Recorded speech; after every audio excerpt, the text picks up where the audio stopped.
नमस्कार, live India में आपका स्वागत है। मैं सम्राट। 23 अप्रैल 2025 से पाकिस्तान रेंजर्स की हिरासत में रहे बीएसएफ जवान पूनम कुमार शॉ को आज भारत वापस लाया गया।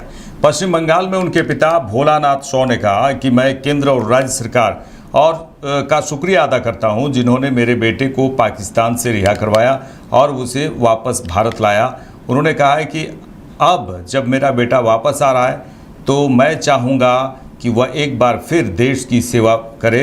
वहीं उनकी पत्नी ने भी केंद्र सरकार की जमकर सराहना की है।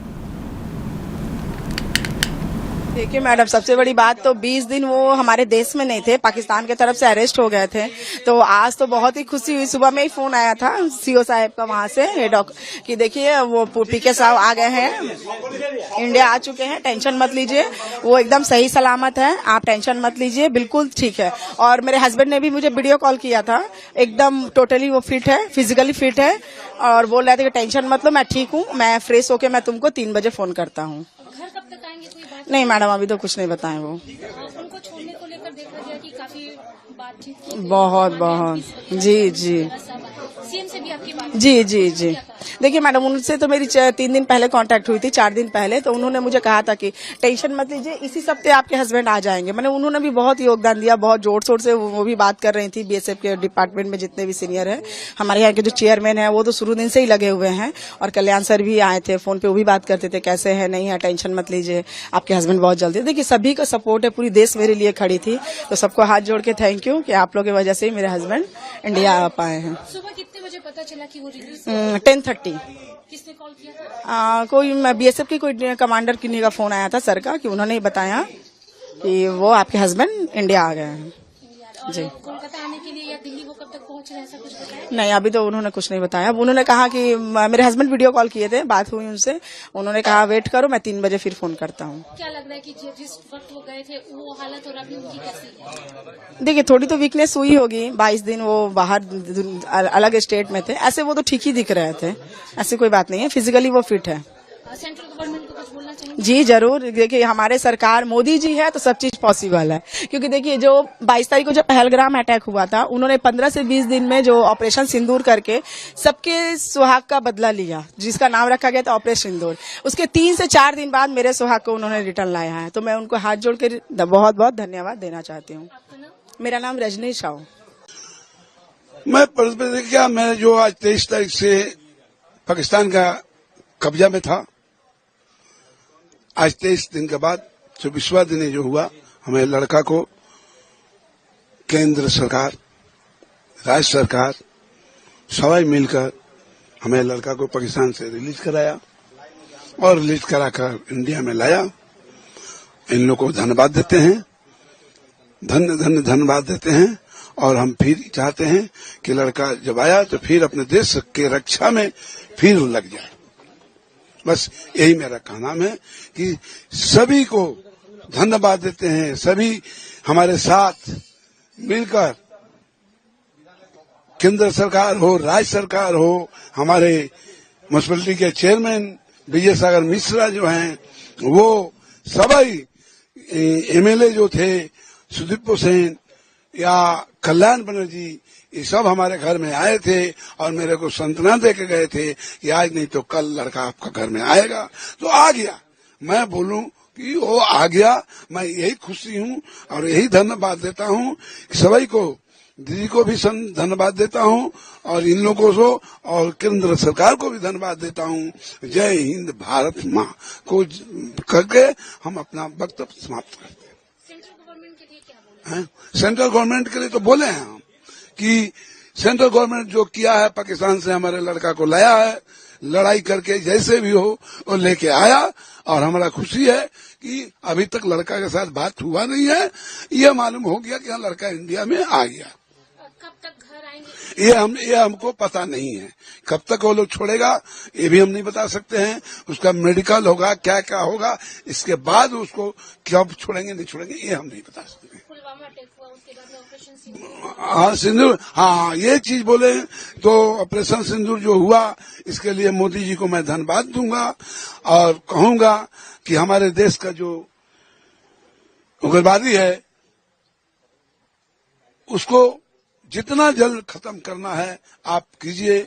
सभी को, केंद्र सरकार को बोलेंगे, राज्य सरकार को बोलेंगे कि जितने उग्रवादी हमारे देश में आते हैं, ताकि हमारी देश का रक्षा से न करके वो लोग उग्रवादी पब्लिक को मारता है, सेना को मारता है, इसको खत्म करने के लिए मैं बार बार कहूंगा कि केंद्र सरकार हो या राज्य सरकार हो, हम इनको खत्म करने के लिए बार बार निवेदन करूंगा, अनुरोध करूंगा कि इसको जल्द से जल्द खत्म हो जाए, तो हमारे देश का पब्लिक जो है शांति से खा कर रह सके, खा के नौकरी भी बढ़िया से कर सके, कमाए खाए। क्या ये आप बोल सकते हैं कि जो ऑपरेशन सिंदूर था उसी के तहत आपके बेटे को भी छोड़ दिया गया? हाँ, ये तो हाँ, सिंदूर को जो था, ये लड़ाई होने के चलते आज 20 दिन से रोक के पाकिस्तान रखा था। आज वो लड़ाई खत्म हुआ नहीं है, अभी है, अभी खत्म नहीं हुआ है। बाकी उसके बदौलत में हमको शांत हुआ, लड़ाई खत्म बंद हुआ, तब हमारे लड़का को पाकिस्तान छोड़ा है, नहीं तो छोड़ने का नाम नहीं लेता। वो तो सीधा बोलता था कि पूनम कुमार साहब का नाम का कोई हमारे पास कोई रेंजर है ही नहीं है। बाकी बाद में जब व्हाट्सएप से हम लोग फोटो में देखे, तब वो सरकार की नहीं हमारे पास है, तब वो पाकिस्तान सरकार कि हाँ हमारे पास आपका सोल्जर है। उसी के लिए लड़ाई चल रहा था, और जब भी हो, जैसे भी हो, ये हमारे धन्यवाद है केंद्र सरकार का, भारत सरकार का, कि 22-23 दिन में जो है लड़का आना चाहिए उसको, 1 हफ्ता में। बाकी लड़ाई की वजह से लड़का को आने में देर हो गया, पाकिस्तान छोड़ने का नाम नहीं लेता था। बाकी किसी तरह लड़ाई झगड़ा करके हमारे बीएसएफ के डीजी, सीओ सवाई मिले, लड़ाई को आमद छेले के। चलिए आगे बढ़ेंगे। जम्मू कश्मीर के मुख्यमंत्री उमर अब्दुल्ला ने कहा कि यहां 2-3 दिन बेरहमी से नागरिक इलाकों में गोलीबारी हुई। ऐसा लग रहा था जैसे सीमा पार से जानबूझकर कोशिश की जा रही थी कि ज़्यादा से ज़्यादा आम लोगों को इसकी चपेट में लाया जाए। वह अब सीज फायर हो गया है। 2 दिनों से एलओसी खामोश है। उन्होंने कहा कि हमारी कोशिश है कि हम उन तमाम घरों तक पहुंचे जहां नुकसान हुआ है, नुकसान का हम मुआयना करें और राहत पहुंचाना शुरू करें। काम शुरू हो गया है और इसमें कुछ दिन लगेंगे, लेकिन हम लोगों को दोबारा खड़ा कर लेंगे। आपने खुद अपनी आंखों से देखा यहाँ का हाल, और जो उड़ी का हाल है वो टंगधार का हाल है, रजौरी का हाल है, पुंछ का हाल है। 2-3 दिन ऐसे बेरहमी से हमारे सिविलियन एरियाज पे गोलाबारी हुई। ऐसा लग रहा था जैसे पार की तरफ से जानबूझ के कोशिश की जा रही है कि ज़्यादा से ज़्यादा सिविलियन को इसके लपेट में लाया जाए। अब शुक्र इस बात का कि चलिए सीज फायर हो गया है। फ़िलहाल अब 2 दिन हो गए, एलओसी बॉर्डर जो हैं वो फ़िलहाल खामोश हैं। अब हमारी कोशिश है कि तमाम उन घरों तक हम पहुँचें जहाँ नुकसान हुआ है। नुकसान का जो है हम मुआयना करें, असेसमेंट करें, और उसके बाद उनको रिलीफ जो है वो हम पहुंचाना शुरू करें। शुरुआत हुई है, इसमें कुछ दिन लगेंगे, लेकिन हर इससे जो अफेक्टेड लोग हैं उनको हम दोबारा जो है खड़ा कर लेंगे। सर, आइंदा के लिए क्या कुछ प्रिपरेशन की जा रही है? अब आइंदा के लिए अब मुल्की सतह पे क्या फैसले लिए जाएंगे उनका जवाब मैं दे नहीं सकता हूँ। जम्मू कश्मीर में हम क्या कर सकते हैं, ज़्यादा से ज़्यादा लोगों की अब दोबारा ये बंकरों की बात आ गई है। अभी तक तो कुछ साल ऐसे रहे कि बंकरों की ज़रूरत भी नहीं पड़ी। जो बंकर थे वो भी थोड़े रह गए। अब इन 2-4 दिनों के बाद लोगों को अब ये एहसास है कि बॉर्डर पे कभी भी हालात बिगड़ सकते हैं।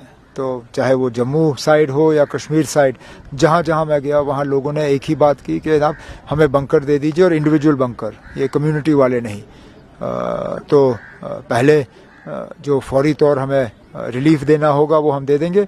उसके बाद मरकज़ के साथ बात करके एक प्लान के तहत सारे इलाके जो इस बार शेलिंग के लपेट में आए उनके लिए हम बंकरों का जो है अरेंजमेंट करेंगे। सर, आपको लगता है कि किसी को फायदा मिला है इस सब से? ये आप उन घरों में पूछिए ना, अब जहाँ किसी को दफनाना पड़ा या किसी का अंतिम संस्कार करना पड़ा, क्या फायदा जनाब। ये मैंने पहले दिन से कहा ना, ये झगड़ा हमने शुरू नहीं किया था। ये हमारे लोगों पे, बेगुनाह लोगों पे पहलगाम में हमला हुआ, 26 कीमती जानें गईं। पहले दिन से मैंने कहा अगर वहां से बंदूकें खामोश हो जाएं तो यहाँ की बंदूकें खुद ब खुद खामोश हो जाएंगी। शुक्र है पार की तरफ से डीजीएमओ ने फोन उठा के बात की तो तब जाके सीज फायर मुमकिन हुआ, और आज जैसे मैंने कहा सरहद और लाइन ऑफ कंट्रोल जो है वहां पे खामोशी है। राजस्थान में अवैध रूप से रह रहे और पिछले कुछ दिनों में पकड़े गए बांग्लादेशी नागरिकों का पहला जत्था आज जोधपुर लाया गया। उन्हें बांग्लादेश भेजा जा रहा है। पिछले कुछ दिनों से राजस्थान पुलिस ने विशेष अभियान चलाया और पूरे प्रदेश में हजारों बांग्लादेशी पकड़े गए। इनमें से दस्तावेजों की जांच के बाद बांग्लादेशी नागरिकों का पहला जत्था पश्चिम बंगाल के लिए रवाना किया गया। बता दें कि हाल ही में पहलगाम में हुए आतंकी हमले के बाद केंद्र सरकार ने अवैध घुसपैठियों के खिलाफ देशव्यापी स्तर पर विशेष अभियान शुरू किया। इस अभियान के तहत अलग अलग राज्यों से अवैध रूप से रह रहे बांग्लादेशी नागरिकों की पहचान कर उन्हें हिरासत में लिया जा रहा है। आपको बता दें कि सरकार द्वारा चलाए जा रहे इस अभियान का उद्देश्य देश की आंतरिक सुरक्षा को मजबूत करना है। प्रशासन को निर्देश दिए गए हैं कि किसी भी संदिग्ध व्यक्ति की तुरंत पहचान की जाए और आवश्यक कानूनी कार्रवाई भी की जाए। इस कार्रवाई से स्पष्ट है कि सरकार अवैध घुसपैठ के मामले पर अब किसी भी प्रकार की ढिलाई बरतने के मूड में नहीं है। आने वाले दिनों में और भी राज्यों से इस तरह की कार्रवाई की खबरें सामने आ सकती हैं।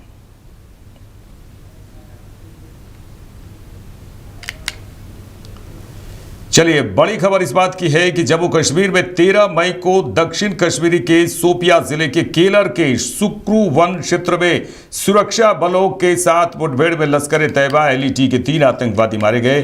आपको बता दें कि यही 3 आतंकी ने जिस तरह से हमला किया पहलगाम में, ऑपरेशन में भारी मात्रा में हथियार और गोला बारूद भी बरामद किए गए हैं। और देखिए, जम्मू कश्मीर में जिस तरह से कार्रवाई की जा रही है, लगातार कार्रवाई की जा रही है आतंक के खिलाफ, और आतंकियों को मारने का जो सिलसिला है वो लगातार जारी है। और जिस तरह से सुरक्षा बलों के साथ मुठभेड़ हुई और लश्कर तैयबा LET के 3 आतंकवादी मारे गए हैं। ऑपरेशन में भारी मात्रा में ये जो आप तस्वीर देख रहे हैं वो हथियार है और गोला बारूद बरामद किए गए।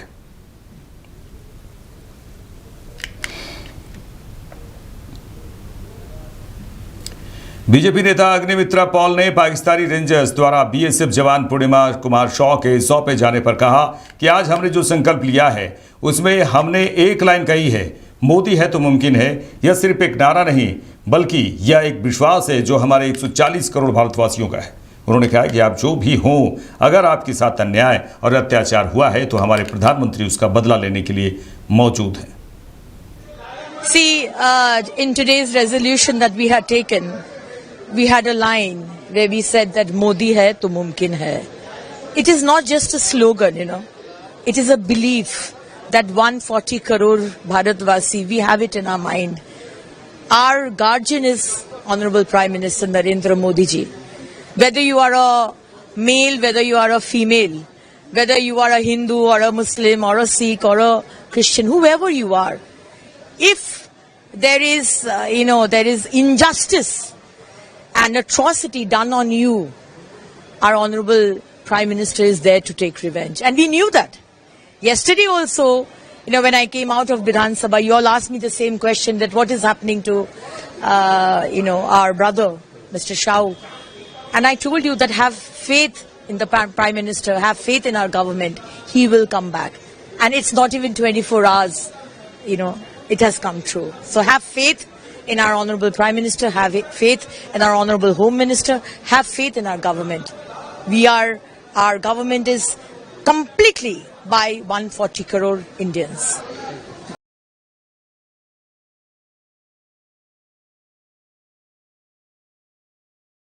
बिहार के डिप्टी CM विजय सिन्हा ने कहा कि भारत बदल गया है और 21वीं सदी का भारत है।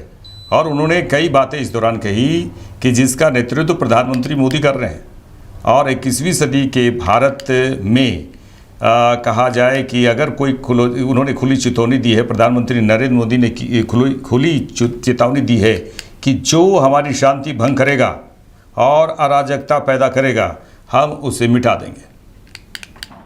भारत बदल गया है। ये 21वीं सदी का भारत है जिसका नेतृत्व देश के प्रधानमंत्री नरेंद्र मोदी जी कर रहे हैं,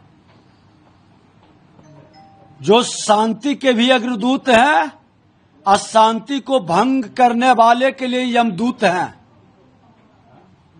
और उन्होंने खुला चेतावनी दिया है कि शांति को जो भंग करेगा, जो अराजकता पैदा करेगा, आतंकवाद का कारण जिस सिंदूर को मिटाने का प्रयास करेगा, उसके श्वास को मिटा देंगे।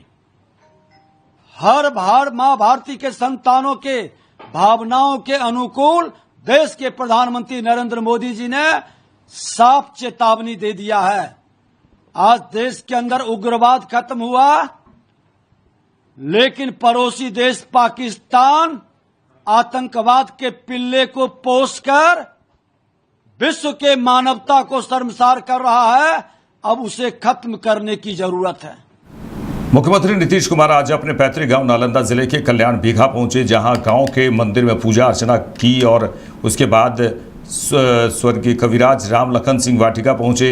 इधर मुख्यमंत्री नीतीश कुमार ने अपने पत्नी स्वर्गीय मंजू देवी के आदमकद प्रतिमा पर 19वां पुण्यतिथि के मौके पर पुष्प अर्पित किया और माल्यार्पण किया। इधर मुख्यमंत्री नीतीश कुमार के साथ उनके परिजनों ने भी पुण्यतिथि पर भाग लेकर पुष्प माल्यार्पण किया। वहीं मुख्यमंत्री नीतीश कुमार के आगमन को लेकर सुरक्षा व्यवस्था कड़ी कर दी गई थी।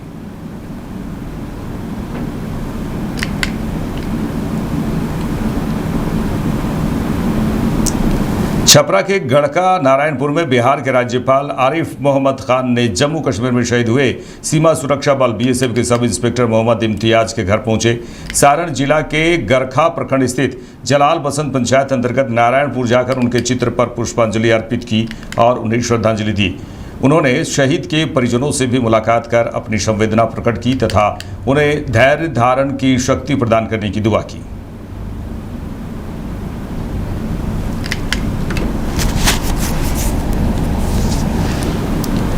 झारखंड की राजधानी रांची में बीजेपी की ओर से भारतीय सशस्त्र बलों के सम्मान में आयोजित भारत शौर्य तिरंगा यात्रा कार्यक्रम में बीजेपी के कई नेता और कार्यकर्ता शामिल हुए।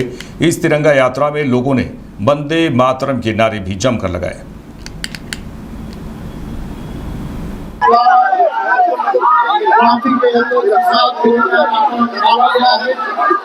और यह तिरंगा यात्रा ऑपरेशन सिंदूर में इस प्रकार से हमारा सेना